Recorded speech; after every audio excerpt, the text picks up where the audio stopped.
Muchísimas gracias por la invitación. Pero estar una vez más aquí compartiendo con toda la iglesia Generación Vida la palabra del Señor. Para mí es un privilegio. Amén. Así que mis amados hermanos, allí donde está, yo le invito a que ustedes se dispongan en este instante, disponga su corazón para lo que Dios le quiere hablar esta noche a través de su palabra. Amén. Que más que hacer un estudio allí, podamos nosotros poder entender la palabra, que Dios nos hable y que la palabra de Dios haga un cambio y una transformación para lo cual Dios la envía a nuestra vida. Amén. Así que cierra tus ojos allí, dile a Dios, Dios, háblame hoy a través de tu palabra, que tu palabra haga ese cambio, esa transformación en mi vida. Padre Celestial, Señor, esta noche venimos delante de tu presencia y te pedimos, oh Rey eterno, Señor, que tú nos hables a través de tu palabra, Señor. Que esta noche, Dios, tu palabra sea llegando al corazón de cada uno de mis hermanos y Dios, y que pueda hacer el cambio, la transformación que nosotros necesitamos, Señor. En el nombre de Jesús te lo pedimos. Amén y amén y amén.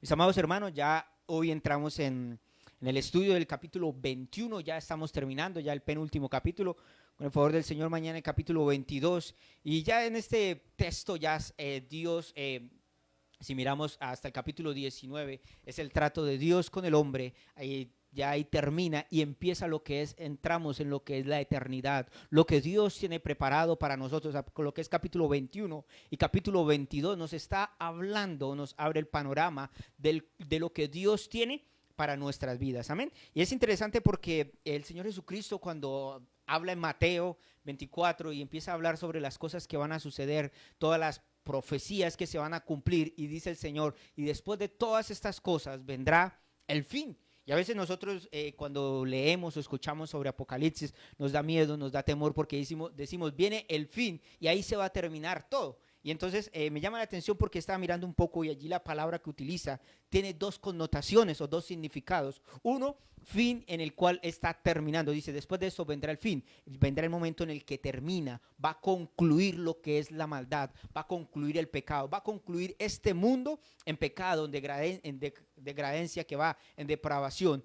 Pero también en la otra connotación de la palabra vendrá el fin. Es que empieza a hablarnos de ese fin como un propósito. Entonces nos está diciendo, después de todas estas cosas, no solo va a venir el fin en el cual va a concluir, va a terminar la maldad, la depravación del hombre, el pecado, sino que vendrá el fin, el propósito. Después de esto vendrá el propósito con el cual Dios creó todas las cosas. Todo Dios lo creó en Génesis. Vamos allí, Génesis y Apocalipsis son dos libros que están muy entrelazados en la historia y nos está contando el propósito con el cual Dios creó al hombre. Y dice, y después de todas estas cosas vendrá el fin, para lo que Dios creó al hombre. Mi amado hermano, Dios nos creó para que nosotros podamos vivir en una eterna comunión con Él, en una eterna relación de amor con nuestro Padre Celestial. Y en el capítulo 21 empieza a hablarnos sobre esto. Es el tema de este pasaje, es eso, la comunión, la relación unida entre Dios y su pueblo, y Dios habitando en medio del pueblo. Mis amados hermanos, entonces es bastante hermoso y bastante interesante porque el capítulo 20 hasta el día de ayer estamos hablando y se hablaba sobre el juicio, y después de esto es encarcelado, el diablo, perdón, es encarcelado, no, el diablo es ya condenado al fuego eterno, al lago de fuego, y dice, y todos los demonios, pero no solo ellos, sino también aquellas personas que nunca quisieron recibir a Dios en su corazón. Y dice, y después de que todo esto, la maldad, el pecado ha sido derrotado, Dios derrota, acaba, termina con la maldad, con el pecado, entonces viene un nuevo tiempo, es cuando empiezan y dice, y todas las cosas son hechas nuevas. Entonces este tiempo, el tiempo se ha convertido en la eternidad. Ya en este momento hemos entrado en la eternidad con nuestro Dios. La separación de Dios ha llegado a ser una comunión íntima con Él. Ahorita estamos separados de Dios, pero un día vamos a estar unidos íntimamente con nuestro Señor, para lo cual, recuerde, el fin, el propósito con el cual Dios nos creó, que nosotros tengamos esa comunión íntima con Él. La muerte pertenece al pasado, porque los santos han bebido del agua de la vida. Los malos están en el fuego, en el lago de fuego, mientras que los santos están con Dios y pertenecemos a su familia. La Nueva Jerusalén es un cuadro de perfección en cuanto a medida, ornamentación y gloria. El cuadro pone de manifiesto un río de la vida que fluye desde el trono de Dios y del Cordero, con árboles frutales en ambas orillas. Eliminada la maldad, los siervos de Dios los sirven a Él y al Cordero. Es el paraíso restaurado. Nótese la conexión entre la primera creación descrita en Génesis y la nueva creación, los cielos nuevos, la tierra nueva, descrita aquí en Apocalipsis 21. En el paraíso, antes de la caída, Dios tenía una comunión íntima con Adán. Dios tenía esa relación, le daba instrucciones. Dios suplía todas las necesidades allí en el Edén de Adán. Pero después de la caída vino esa separación. Y aquí en Apocalipsis 21 nos está hablando que Dios vuelve a unir. La relación con Dios es restaurada y vuelve a haber esa intimidad, esa comunión que tenía Adán. Nosotros también la vamos a poder disfrutar después de que todas estas cosas sucedan. Después de que hemos terminado ya lo que es Apocalipsis 20, que viene la condenación, el juicio, la muerte segunda para aquellos que nunca creyeron en Dios y siempre blasfemaron y se apartaron de Dios y quisieron vivir una vida dejada del Señor. Dice, después de eso nosotros entraremos en esa comunión perfecta con nuestro Padre Celestial, en donde Dios va a morar en medio de nosotros. Ese es el anhelo de Dios, ese es el deseo de Dios. Y vamos a entrar allí en la lectura del capítulo, el versículo 1. Vamos a empezar a leerlo allí con el favor del Señor. Dice, vi un cielo nuevo y una tierra nueva, porque el primer cielo y la primera tierra pasaron y el mar ya no existía más. En el Antiguo Testamento, Isaías, Jeremías y varios profetas estuvieron hablando sobre un cielo nuevo y una tierra nueva, hablándonos de que Dios iba a hacer una vez más todo nuevo, todo perfecto, porque todo lo que había, la tierra está contaminada, el cielo está contaminado por la maldad del hombre, por el pecado del hombre, y Dios va a restaurar y va a hacer todo completamente nuevo. Isaías 65, versículos 17 al 19 dice, porque he aquí que yo crearé nuevos cielos y nueva tierra, y de lo primero no habrá memoria, ni más vendrá el pensamiento, mas os gozaréis y os alegraréis para siempre en las cosas que yo he creado, porque aquí que yo traigo a Jerusalén alegría y a su pueblo gozo. Y el Salmo 102, versículos 25 al 27 dice, desde el principio tú fundaste la tierra y los cielos son obra de tus manos. Ellos perecerán, mas tú permanecerás, y todos ellos como una vestidura se envejecerán, como un vestido lo mudarás y serán mudados, pero tú eres el mismo y tus años no acabarán.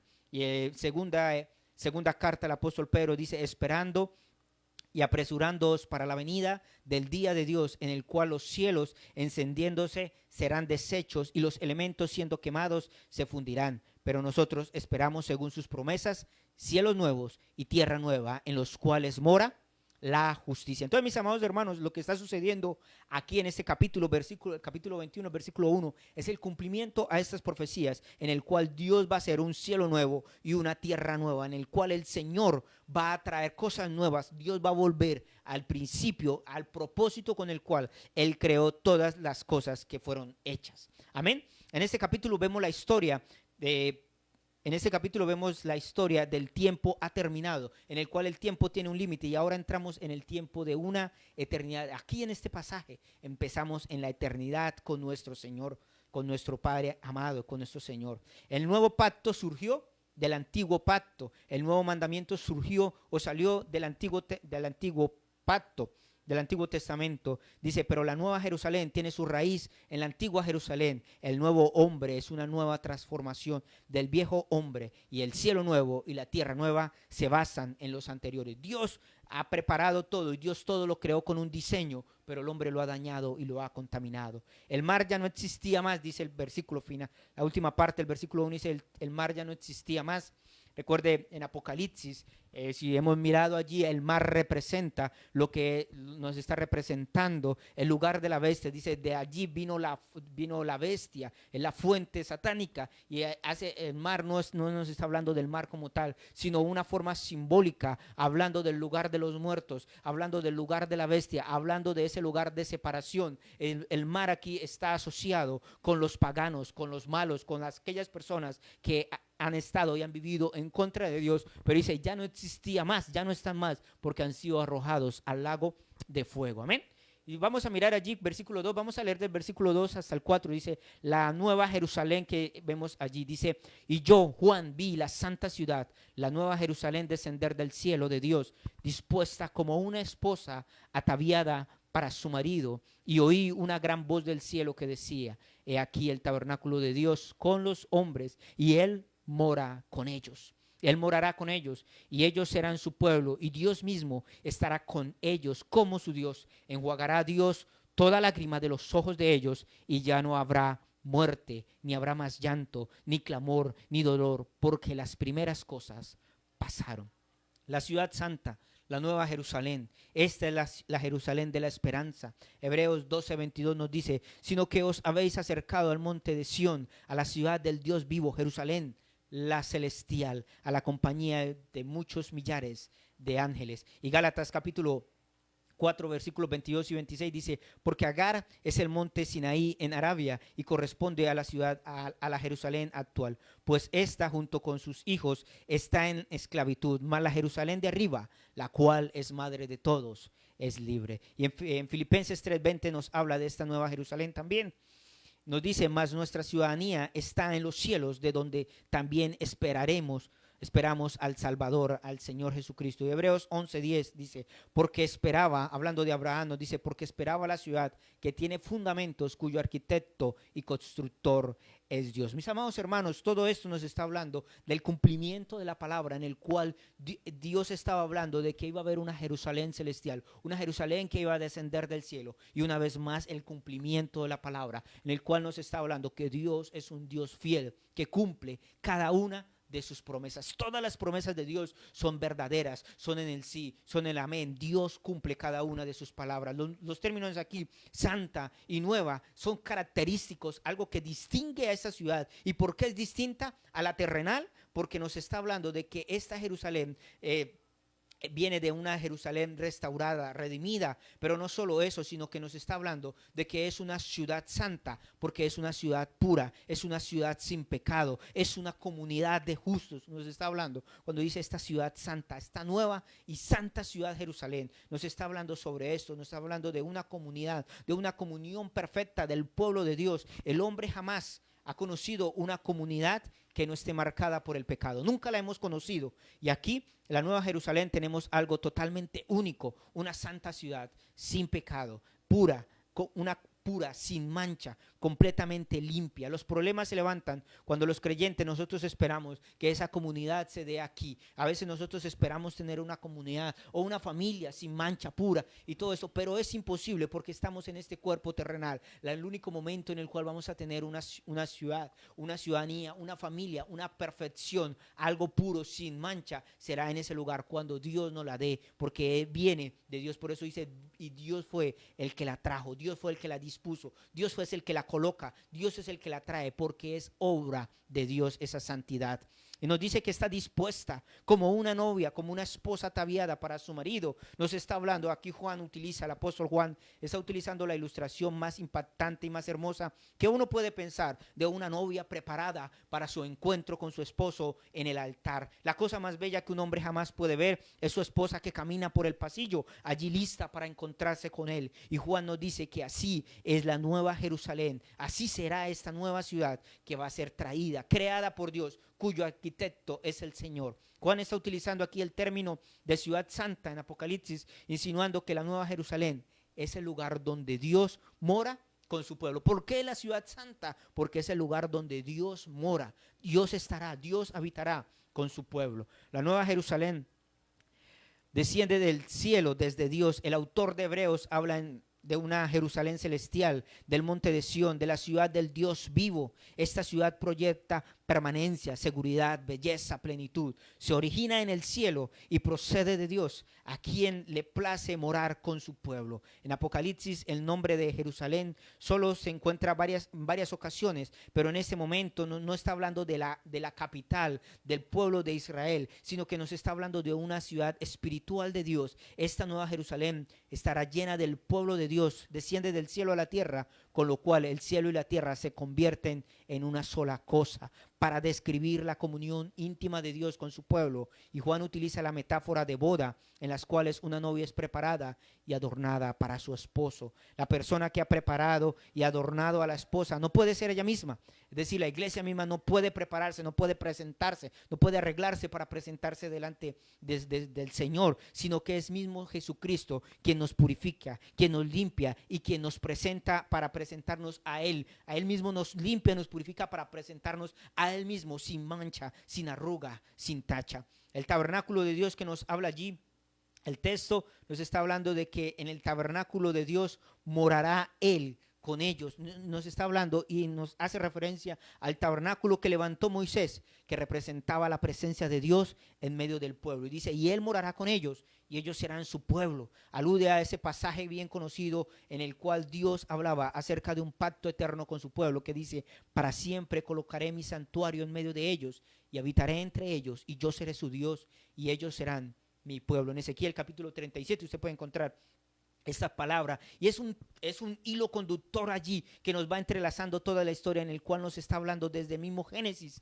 hasta Apocalipsis. Nos está hablando el deseo de Dios habitar en medio del hombre. Dios creó al hombre para tener una comunión íntima con Él, y en este pasaje nos está hablando. Por eso cuando yo les hablaba, y luego vendrá el fin, el propósito para lo cual Dios nos ha creado, y Dios ha creado todo para que nosotros podamos tener esa comunión, ese acceso libre al Padre. Y eso es lo que nos habla todas las escrituras. A veces nosotros, perdónenme, pero a veces nosotros como iglesia, a veces oramos, Dios visítanos, que Dios nos haga una visita, que la presencia de Dios visite este lugar. Mis amados hermanos, el deseo de Dios nunca ha sido venir de visita. En toda la escritura, desde Génesis hasta Apocalipsis, el deseo de Dios era habitar en medio de un pueblo santo. Era el deseo de Dios habitar con los hombres, pero el pecado de nosotros, la maldad de nosotros, dice Isaías, ha hecho una separación, nos ha alejado de Dios, y por eso Dios no ha podido habitar en medio de nosotros. Pero en esta ciudad santa, en esa nueva creación, en lo que Dios va a hacer pronto, en medio de eso, dice, y Dios va a vivir, y Dios y su pueblo van a vivir juntos, en paz, en una armonía perfecta. El pueblo lo conocerá, lo amará, lo servirá a plenitud. Para eso hemos sido creados, y disfrutaremos para siempre de su bondad, de su presencia y de su gloria. La tienda simbólica en la que Dios y su pueblo moran no es una representación de su morada como refugio temporal, no, ese simbolismo sugiere el privilegio que tiene su pueblo en contraposición a los santos del Antiguo Testamento. Entre ellos, solo el sumo sacerdote. Recuerde usted que allí cuando Moisés levantó el tabernáculo, allí al lugar santísimo, solamente entraba el sumo sacerdote una vez al año y podía tener esa relación y clamar al Señor y ese encuentro con Dios. Pero nos está diciendo aquí, no solamente el sumo sacerdote, aquí todos entraremos y disfrutaremos de la presencia del Señor. Porque dice allí, porque las primeras cosas pasaron. La nueva Jerusalén se distingue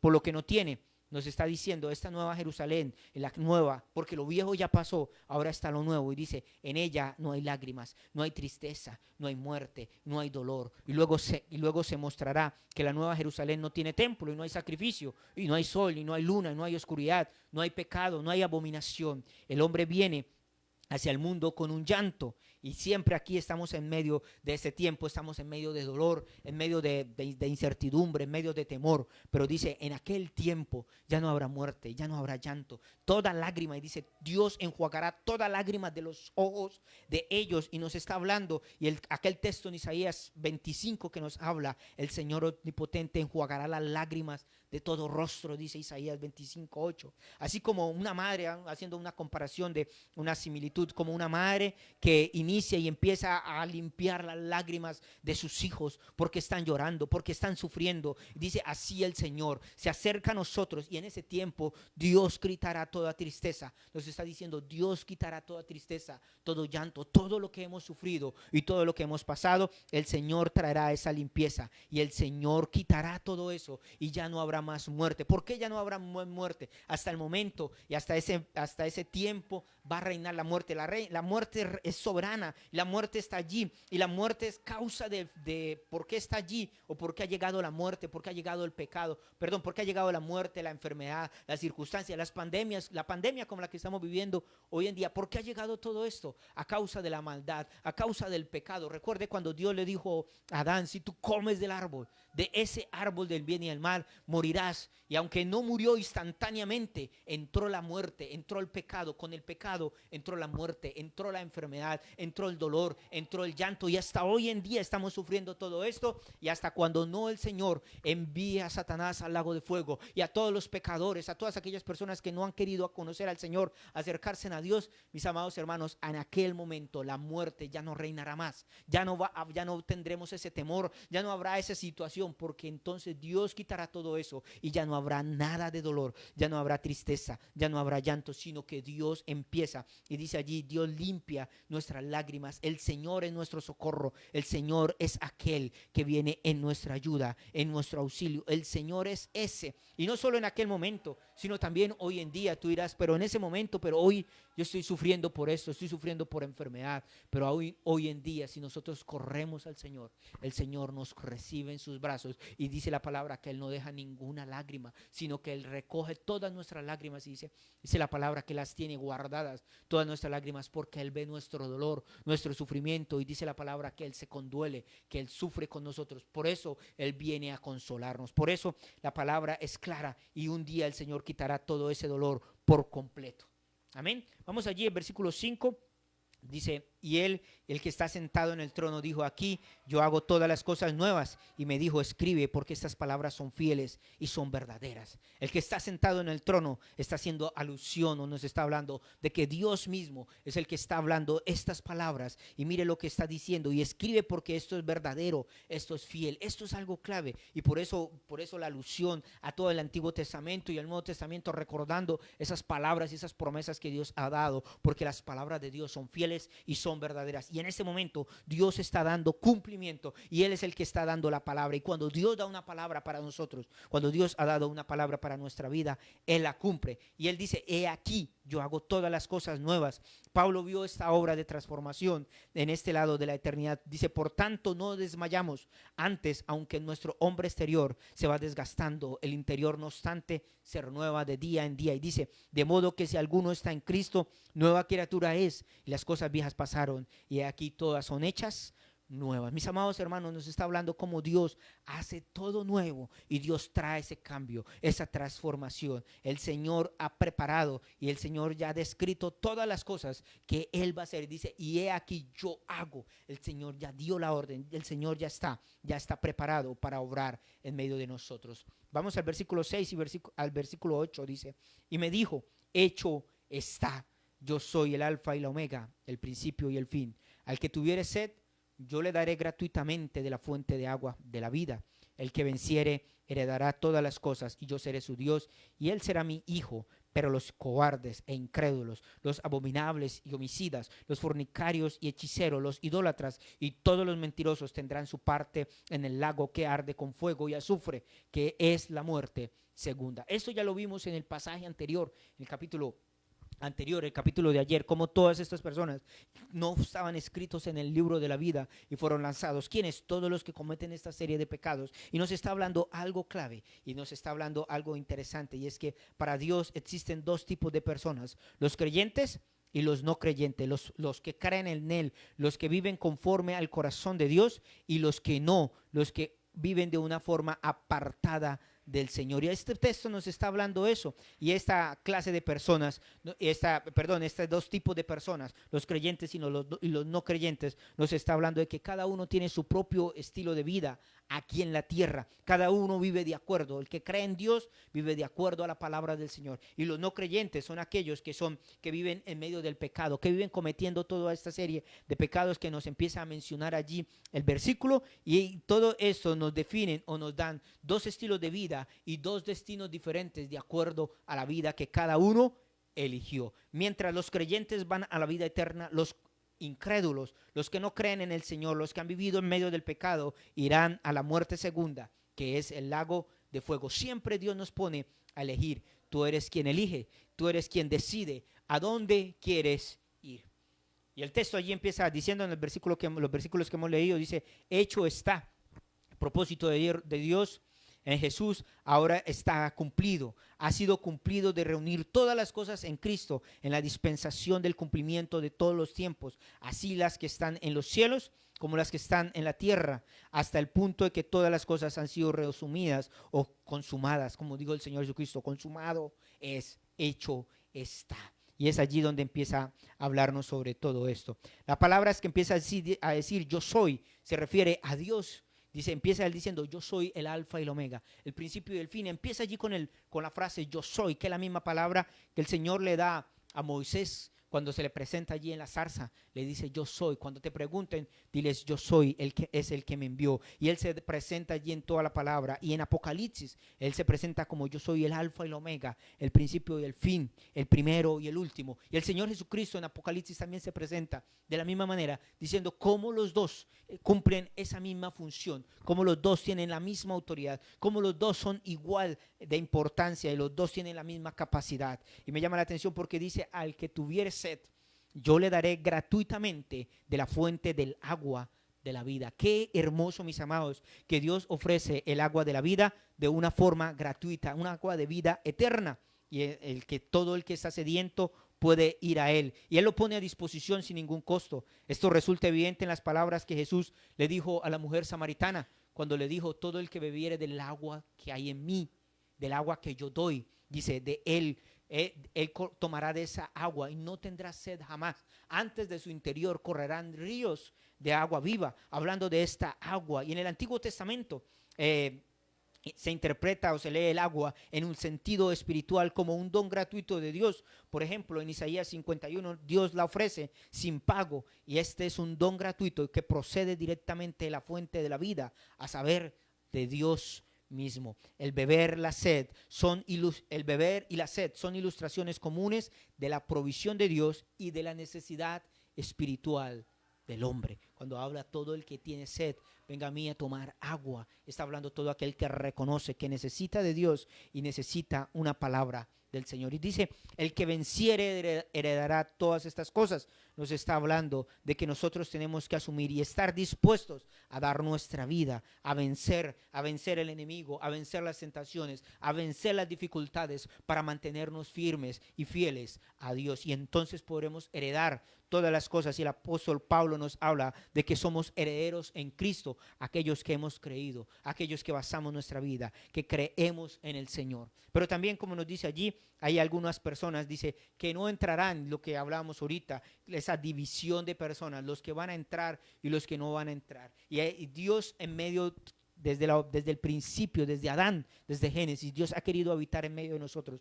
pero el pecado no lo ha permitido, ha hecho esa separación y no ha permitido, y ha evitado que Dios esté en medio de nosotros. Dice, por eso esas personas, los que viven en pecado, los cobardes, aquellos que no quieren vivir, aquellos que les da miedo creer en el Señor y vivir una vida conforme al corazón de Dios, aquellos que viven en medio del pecado, aquellos que son incrédulos, aquellas personas que viven en los homicidios, aquellas personas que son asesinos, aquellos inmorales, hablando de los pecados sexuales, en medio de la inmoralidad, dice los brujos, los hechiceros, todos estos no entrarán en el reino de los cielos.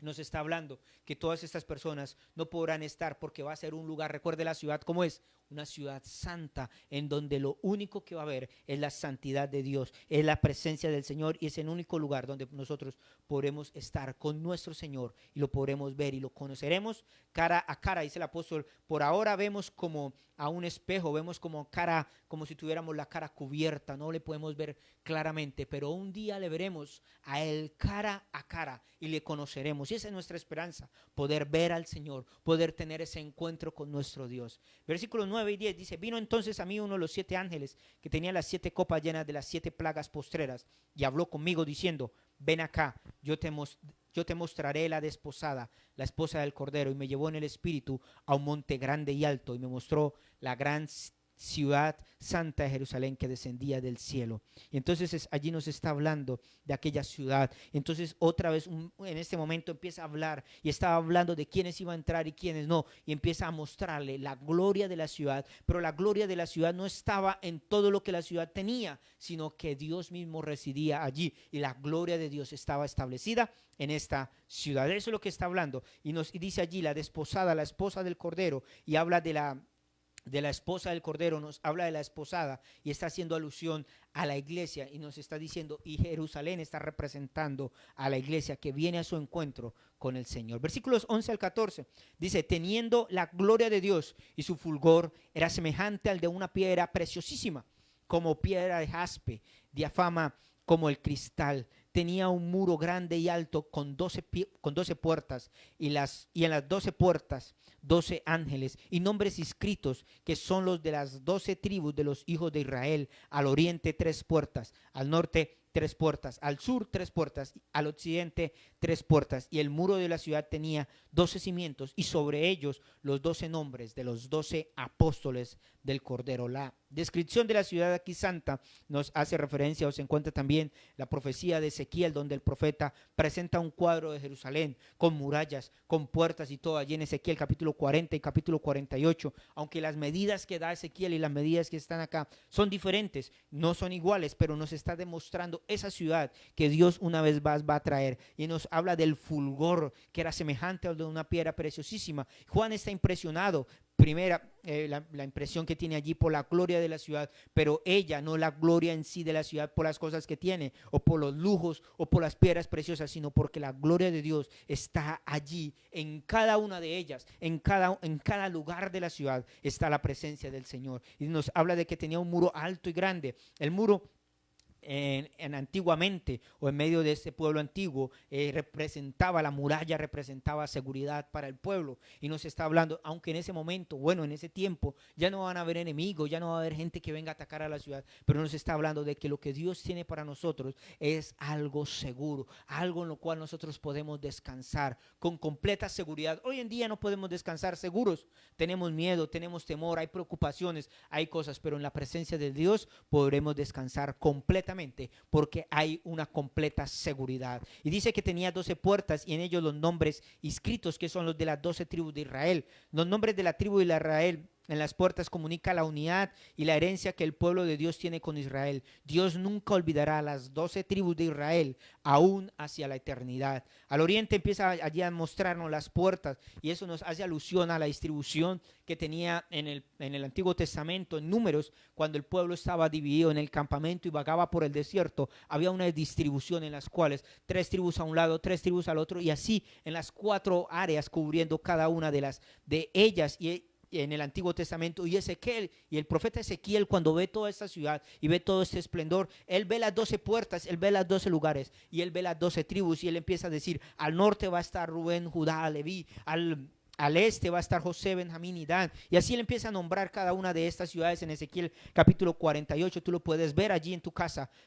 Y vas a ver cómo Dios está distribuyendo, y todo esto es cumplimiento de las profecías, de las palabras que Dios ha estado haciendo. Al mencionar allí no solo el nombre de las tribus, sino también el nombre de los apóstoles, porque dice, estaban los nombres de las tribus, pero también estaban los nombres de los apóstoles. Juan desea mostrarnos que la iglesia cristiana y el pueblo del Antiguo Testamento están vinculados en unidad, en armonía perfecta, donde la iglesia junto con el pueblo judío, con el pueblo de Israel, vamos a estar en esa unidad, y todos entraremos para adorar a nuestro Padre Celestial. En lugar de mostrar un movimiento en dirección de las agujas del reloj, es interesante porque Juan no menciona así van a estar 3 puertas, 3 puertas, 3 puertas, sino que lo empieza a nombrar en desorden en diferentes lugares, hablándonos de que Dios va a hacer las cosas como Él desea hacerlas. Y todas estas, Ezequiel habla de que estas puertas son puertas de salida en el libro de Ezequiel, pero en Apocalipsis Juan dice: todas estas puertas son esas puertas eternas que se levantan para que entre el Rey de Gloria, pero no solo el Rey de Gloria, sino para que todas las naciones vengan a adorar al Rey, a nuestro Padre Celestial. Entonces es allí lo que nos está hablando este texto, y dice: y el nombre, y en el muro de la ciudad tenía 12 cimientos, y sobre ellos los nombres de los 12 apóstoles del Cordero. Los cimientos son un testimonio eterno de los apóstoles y su lugar permanente en el plan de Dios. No está cimentado en la base de los apóstoles, no, es el lugar correcto del pueblo de Dios. La Nueva Jerusalén y la nueva iglesia están cimentados sobre los apóstoles. Recuerde lo que dice allí en Efesios 2, que nos está hablando de que la iglesia es edificada sobre el fundamento de los apóstoles, en el cual la piedra angular es nuestro Señor Jesucristo, ¿sí? Y allí Hebreos, el autor de Hebreos habla diciendo que Abraham vivía como errante, esperando que un lugar mejor, y dice que él esperaba una tierra en el cual Dios es su arquitecto y su constructor. Y aquí, cuando estamos viendo que el lugar viene de Dios, nos está mostrando esa ciudad, que Dios es el verdadero arquitecto, es el lugar que Dios va a estar creando. Y aquí nos está hablando de un ejemplo de unidad, de armonía entre las escrituras, porque todos estos pasajes transmiten un mensaje similar. Juan subraya que los 12 apóstoles son del Cordero, lo cual implica que Jesús, con su muerte expiatoria en la cruz, liberó a su pueblo del pecado y la culpa, y los 12 apóstoles fueron comisionados como mensajeros del Evangelio de Cristo para el mundo en general. Versículos 15 al 17. Dice, el que hablaba conmigo tenía una caña de medir de oro para medir la ciudad, sus puertas, su muro, y la ciudad se halla establecida en cuadro, y su longitud es igual a su anchura, y él midió la ciudad con la caña 12,000 estadios, la longitud, la altura y la anchura de ella son iguales, y midió su muro 144 codos de medida de hombre, la cual es de ángel. La ciudad se halla establecida en cuadro, nos está hablando que tiene un cimento, que está cimentada sobre algo, y dice, y empieza a hablarnos de que tiene toda una medida perfecta en la cual todos los lados de la ciudad es igual y tiene una misma medida en cada uno de ellos. Eso nos está hablando de una medida cúbica en la cual toda la ciudad tiene una medida cúbica. Y si usted lo recuerda allí, cuando Salomón creó o cuando Salomón Dios le dio para que construyera el lugar santísimo y colocara allí el lugar de el arca del pacto, y de ese lugar donde estaba la presencia de Dios tenía una medida cúbica, era más pequeño, claro, porque esta es una medida extremadamente inmensa, 12,000 estadios, pero ese lugar nos habla de que en ese lugar cúbico estaba la presencia de Dios, y en la ciudad que tiene una medida cúbica en la cual todos sus lados son exactamente iguales, es el lugar donde la presencia de Dios va a estar allí. Si nosotros miráramos allí, el lugar como lo describe Juan es algo realmente inmenso, casi el tamaño de la luna, cuando habla de 12,000 estadios en una manera cúbica, todos sus lados midiendo exactamente iguales. Entonces nos está hablando de que no es tanto lo grande, sino que es un lugar para que todos podamos habitar y un lugar para que todos podamos estar con nuestro Dios. Eso es lo que nos está hablando cuando habla de la grandeza. Versículo 18 al 21 dice, el material de su muro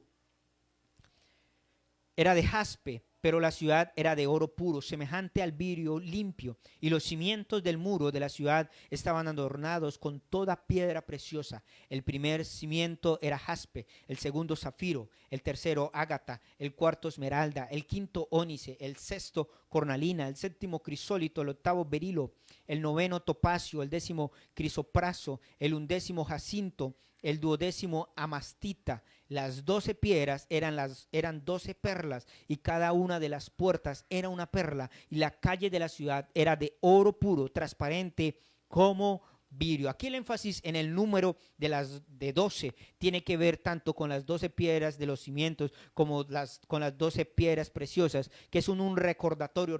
No sé si usted lo recuerda, pero allí había el sumo sacerdote tenía un pectoral en el cual tenía 12 piedras preciosas, y cada piedra tenía el nombre de una de las tribus, y cada vez que el sumo sacerdote entraba allí al lugar santísimo, iba representando cada una de las 12 tribus de Israel. No iba por él mismo, sino que iba por las 12 tribus, aunque hay una diferencia con algunas de las piedras que son nombradas allí en el Antiguo Testamento cuando habla sobre las piedras del pectoral. Hay algunas piedras que cambian, pero nos está hablando y nos está haciendo esa referencia en el cual entraremos todos, porque está hablando de los 12 lugares, los 12 apóstoles, los 12 las 12 tribus, las 12 piedras, hablando de que todos entraremos, tanto el Antiguo Testamento como el Nuevo Tiempo de la iglesia, todos entraremos entre la presencia de nuestro Señor. La conexión entre el pectoral y las piedras en los cimientos de la ciudad santa parece radicar en la profecía de Isaías 54, en la cual hace referente a la restauración de Jerusalén. Allí en Isaías 54 nos dice, mira tu ciudad afligida, y dice, y te afirmaré con turquesas, y te cimentaré con zafiros, con rubíes construiré tus almenas, con joyas brillantes tus puertas, y con piedras preciosas todos tus muros. En el contexto allí, el Señor Dios Todopoderoso es el esposo que vuelve a aceptar a su esposa con profunda compasión, y luego la cubre de joyas resplandecientes y piedras preciosas. Eso es lo que nos habla Isaías, y aquí Juan adopta el simbolismo de Isaías de esposa y de ciudad en términos del pueblo de Dios y de la Nueva Jerusalén, entre las 12 puertas de la ciudad santa hacia los 12 piedras del cimiento.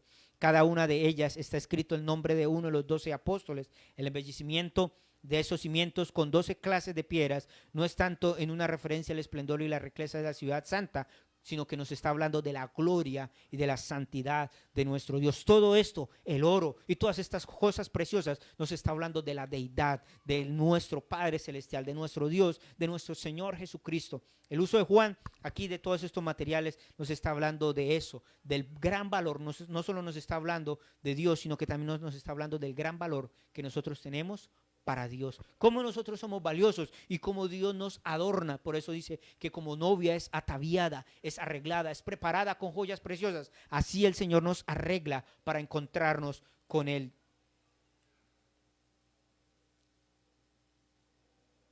Y vamos al versículo 22 y 23, dice, y no vi en ella templo, porque el Señor Dios Todopoderoso es el templo de ella y el Cordero. La ciudad no tiene necesidad de sol, ni de luna que brille en ella, porque la gloria de Dios la ilumina y el Cordero es su lumbrera. Mis amados hermanos, qué hermoso pasaje o qué hermoso momento en el cual nos está diciendo, esta ciudad no tiene templo. ¿Sabes por qué? Porque todo el lugar, en todo momento está Dios y Dios es el mismo templo. Hoy en día el pueblo cristiano, nuestro corazón, nuestro cuerpo, el apóstol Pablo habla de que nosotros somos templo del Espíritu Santo, pero en aquel día todo el lugar será templo de Dios. Toda la ciudad será ese lugar donde la presencia de Dios va a habitar. Por eso no hay templo. Todo el lugar es el templo del Señor, donde Dios va a habitar. Por eso yo les hablaba, lo importante de este texto es eso. Dios va a habitar en medio de nosotros. Ese es nuestro anhelo, ese es nuestro deseo. Cuando la presencia de Dios está en nuestra vida, hoy en día hablándolo, la presencia de Dios llena nuestro corazón.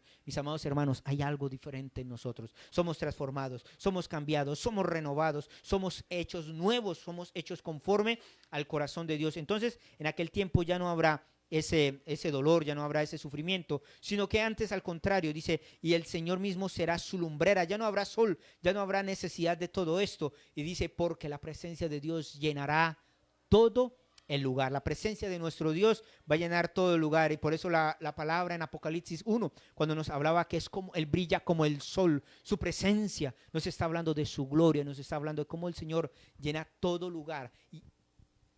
Y Él es esa luz que cubre, que llena, que sacia, y no necesitaremos de sol, sino que Él va a iluminar nuestra vida. Vamos a leer ya los últimos versículos, 24 al 27. Dice, y las naciones que hubieran sido salvas andarán a la luz de ella, y los reyes de la tierra traerán su gloria y honor a ella, y sus puertas nunca serán cerradas de día, pues allí no habrá noche. Llevarán la gloria y la honra de las naciones a ella. No entrará en ella ninguna cosa inmunda o que hace abominación y mentira, sino solamente los que están inscritos en el libro de la vida del Cordero. Mis amados hermanos, allí este texto termina hablándonos o termina diciéndonos allí que en aquel lugar todos vendrán a adorar al Señor. Todos vendrán, todos hemos sido creados para adorar a nuestro Dios. Y en aquel lugar todos iremos y le exaltaremos y le glorificaremos. Y es cumplimiento de profecías antiguas, profecías de Isaías 60. Dice, y tus puertas estarán siempre abiertas. Dice Isaías 60, dice, tus puertas estarán siempre abiertas. Aquí dice, y sus puertas nunca se cerrarán durante el día, y la noche no se cerrarán. Dice, porque allí no habrá noche. Dice, en Isaías 60:11 nos está hablando de que Dios un día iba a hacerlo, y ese es el cumplimiento. Recuerde que estamos hablando del cumplimiento de todas las profecías del Señor. En los tiempos antiguos, las puertas de las ciudades se cerraban al caer la noche por razones de seguridad de los ciudadanos. Pero aquí Juan cambia las palabras de Isaías y dice, y sus puertas nunca se cierran durante el día, y noche no hay. Siempre van a permanecer abiertas, donde siempre está la invitación de Dios a que nosotros vayamos a su presencia. Por eso la invitación de Dios siempre es constante. Vayamos y presentémonos delante de Él. Y dice que los reyes vendrán de la tierra y traerán su gloria y vendrán a adorarle y vendrán a glorificarle. Mis amados hermanos, allí nos está hablando de, recuerde que dice que los creyentes en Cristo serán reyes y sacerdotes y gobernarán juntamente con Él. Entonces está diciéndonos que todos esos reyes y gobernadores que estarán por todos los lugares de la tierra, también iremos y adoraremos, y todos iremos a exaltar a nuestro Padre Celestial. Mis amados hermanos, qué hermoso y qué maravilloso es este texto. Y termina diciendo, me llama la atención porque aunque habla de todo lo que Dios tiene preparado para nosotros, todo lo que Dios quiere hacer con nuestra vida, nos termina diciendo allí el texto que Dios ha preparado todo y Dios todo lo hace completamente nuevo. Y dice, y no entrará. termina el texto después de todo esto, dice, y allí no entrará nada inmundo. Mis amados hermanos, tenemos que prepararnos para nosotros poder entrar delante de nuestro Padre Celestial. Tenemos que prepararnos para entrar delante de Él. Muchas veces nos preparamos para todo en la vida, pero no estamos preparados para la eternidad. Y eso nos está hablando que es el cumplimiento del fin, lo que Dios ha preparado, el propósito que Dios tiene para cada uno de nosotros, el propósito con el cual nosotros hemos sido creados. Primero nos está hablando, iremos y le adoraremos. Todo el texto y en más todo Apocalipsis nos habla de una constante adoración donde estaremos adorando. Y siempre está hablando, y le adorarán, y vendrán reyes, y los 24 ancianos, y es interesante porque habla de los 24 ancianos, y pareciera que estuviera haciendo alusión a los 12 apóstoles y a las 12 tribus, hablando de que el pueblo de Israel, los creyentes, los judíos, los gentiles, o la iglesia cristiana, irá y le adorará en representación de cada uno, o cada uno de esos 24 ancianos está haciendo referencia a todo eso, y todos iremos y le adoraremos. Dios nos creó para alabanza de su gloria, para adorarle, para honrarle, pero también nos creó para que vivamos en esa comunión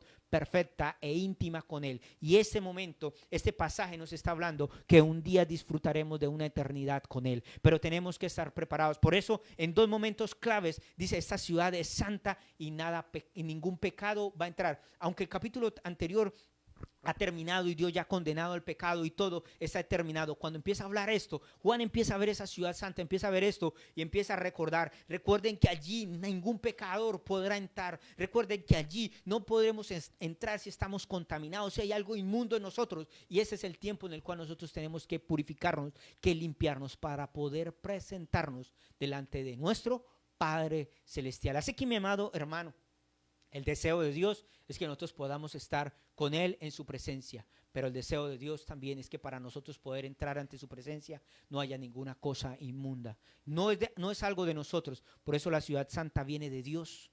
Es algo que Dios crea, porque todo lo que el hombre hace, toca, está contaminado y lleno de perversidad. Pero lo que Dios hace es santo y por eso Dios va a traer ese lugar y va a llenar esta tierra. Y tenemos nosotros que pedirle al Señor que Él sea quitando de nosotros esa impureza y que nos haga santos y podamos presentarnos delante de Él. Así que allí donde estás, yo te invito a que tú puedas cerrar tus ojos y puedas hablar con el Señor y puedas decirle allí a Él, Señor, limpia, perdona, saca de mi vida para yo poder estar delante de ti y poder tener ese encuentro contigo. Así que vamos a orar.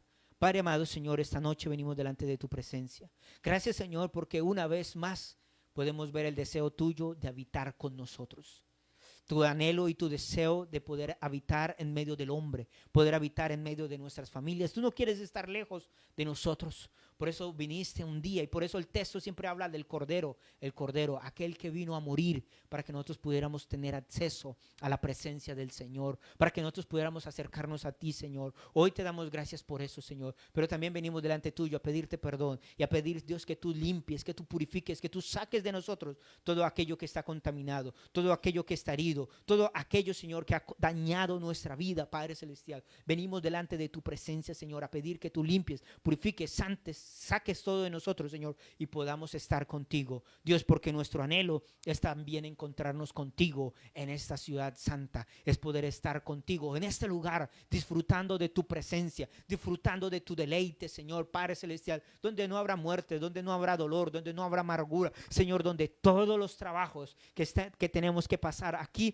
serán olvidados y disfrutaremos de ti, Señor. Queremos estar preparados para ese encuentro contigo, Señor, sea hoy, sea mañana, sea cualquier día, el momento que sea oportuno en el cual tú ya lo tienes señalado, nosotros podamos estar contigo y entrar en tu presencia, entrar en tu lugar santo, entrar en tu santidad, Señor. Por eso te damos gloria, te damos honra, te exaltamos, te adoramos, Señor, y te glorificamos, Señor, en el nombre de tu Jesucristo, Señor. También, Señor, esta noche queremos orar por cada uno de mis hermanos, por todas las necesidades, las situaciones que ellos tienen. Mi amado hermano, no sé qué momento estás pasando, qué momento de dolor, qué momento está pasando allí tu vida, pero es el momento en el cual yo te pido que levantes tus manos y ora a aquel que puede suplir y llenar tu corazón y cualquier dificultad que tú estés pasando, Dios vendrá en tu respuesta. Y vamos a orar en este momento, no sé qué dificultades tienen, pero vamos a orar por el esposo de mi hermana Gloria Vera, que está bastante enfermo, delicado de salud. Vamos a orar, y yo no sé qué enfermedad tienes tú, qué situación estás viviendo, pero que tú ores allí, presenta tu situación